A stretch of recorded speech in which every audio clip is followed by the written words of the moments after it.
Alright, got a whole lot going on this morning.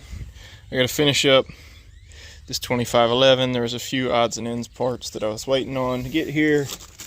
They're here now. I also had a subscriber email me asking some of the specs on this thing, as far as like they're trying to figure out if they had a carburetor or ignition coil issue. Echo does not give you the ohm specs for an ignition coil, and I don't know if that is due to this being an ignition coil with a digital advance in it, that maybe the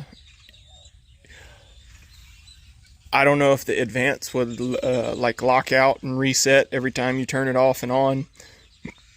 Don't know what's going inside of there, but basically, by process of elimination, you go through all your other possible solutions before saying, hey, it's got a bad coil. So, sorry, I don't have an answer for that one as far as being able to ohm it and check it out. It's just a, does it fire a gap across does it fire a spark across a gap that's like 4 to 6 millimeters, I think was their thing. But the other one was a compression question. Factory spec is 150 psi, and that's going to be plus or minus 20%. Gives you a very wide range, I think from 120 to 180. Now, on top of that, as aggravating as it is, gauges can vary 5-10% as well. And then we'll go through how to properly perform a compression test, because that can change your outcome yet again. And then we'll go through how to get your carb and idle set right to where you should have appropriate free rev spec. I don't really get, if it's a performance thing or one of my toys that I'm fooling around with, I really don't get hung up on a free rev unless I just want to see a number. Seeing a number on the tack and actual performance of the machine, two totally different things. I have a saw that'll hit 16,000 on a tack, and it does not perform as well as some of the others that only hit 15,000 or 14,000, etc., etc. I'm worried about how it actually performs versus what number I get spit out at the end. So now that we've gone through that, I'll get this thing put back together and show you how to do a compression test and talk about some of the carb adjustments. Alright, I got it back together. Now it's time for carb adjustment. Being that I work for a dealer, I cannot recommend that anyone from the general public does their own carb adjustments.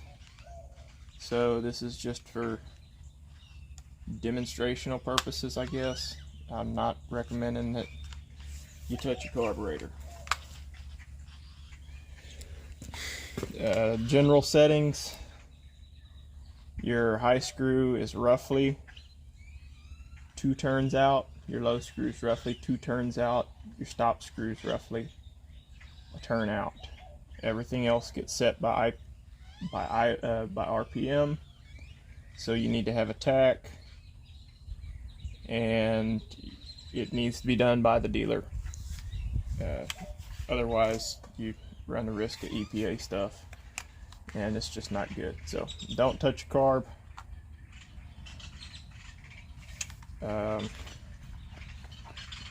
But I'm going to see if I can adjust this one.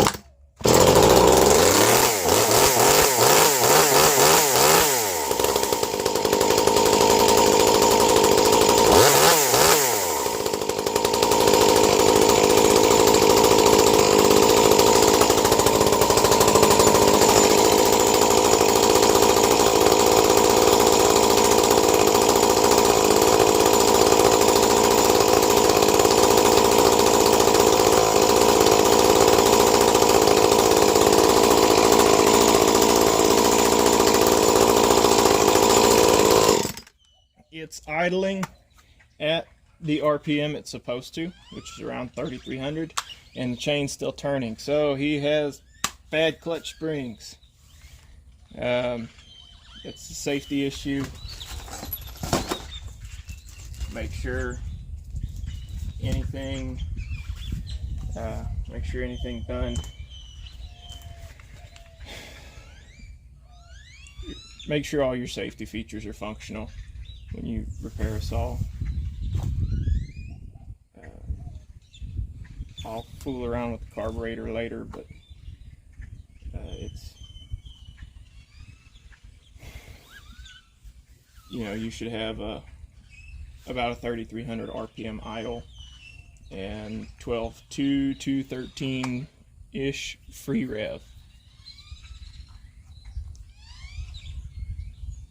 Sorry if that wasn't the answer you're looking for, but I'm not supposed to strongly advise against touching your carburetor. Don't touch it, you'll go blind.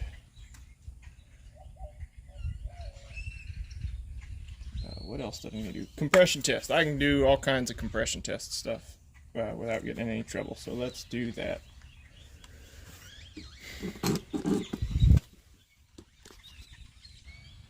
Alright, here's your compression tester. It's the 10mm one. You want to make sure you got the kind with the Schrader valve in the end. And I need to make sure that I'm on camera. Yeah. Schrader valve in the end. Screw it into the saw. You should be doing this while the saw is cold. I just had it revved up, made a few test cuts. That's why it's now covered in dust. And I'll show you some of the things that can happen with a compression test. Can we see the gauge? Gauge is here. Right there. Alright, now I'm going to do this wrong, and I'll show you the right way to do it, just to exhibit what happens on the gauge. So, first thing, I'm not going to pull the trigger, and we're just going to give it about 10 solid pulls, no trigger, and check the reading. 2, 3, 4, 5, 6, 7, 8, 9, 10. There's 10. We're at 130. Now I'll do it holding the trigger open.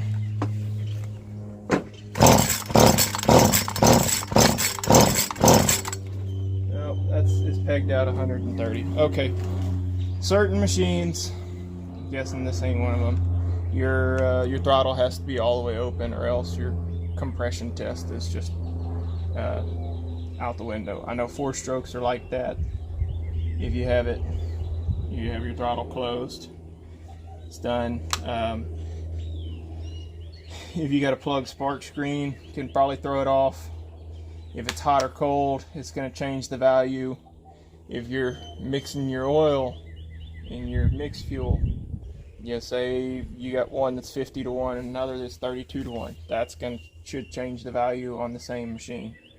It's just going to make it seal differently. I like to do it cold. That way it's all out the window, just full throttle, and get after it. If you try a little more aggressively, you can probably get it to raise up past that. But it's,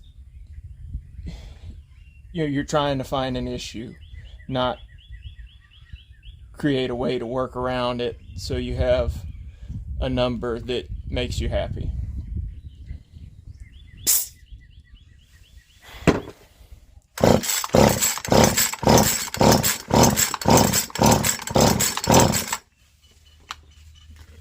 And same value on the gauge, if y'all can see it.